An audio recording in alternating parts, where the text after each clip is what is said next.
After being wrongfully convicted of murder and serving 18 years in prison, Fernando Bermudez is trying to start anew by telling his story to make sure a tale such as his is never told again. My situation is a cautionary tale in which, because I had been arrested for marijuana, I had landed in the mugshot books, and I was eventually selected as someone who resembled the perpetrator.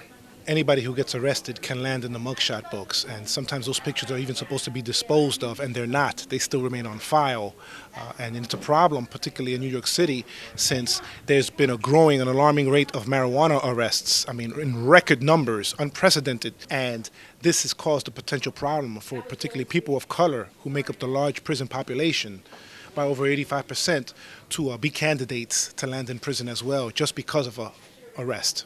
Bermudez states that there have been almost 300 DNA-based exonerations and many other non-DNA-based exonerations like his, but the numbers for potential wrongful incarcerations are simply astounding. And we could have over potentially 20,000 to 50,000 people wrongfully incarcerated today as we speak. Bermudez owes his freedom to the New York City Innocence Project for taking on his case.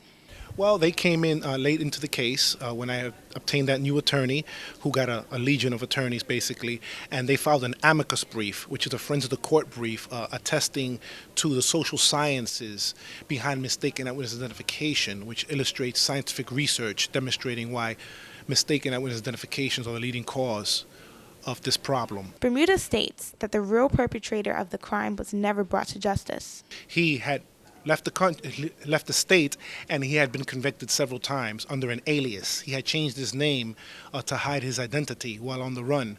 So he was convicted several times of several crimes, illustrating the fact that when the guilty go unpunished, society loses. What would you suggest to someone who's going through a wrongful conviction at this time? The key word in most wrongful convictions is an intervention. Someone who believes in you, a lawyer, an organization.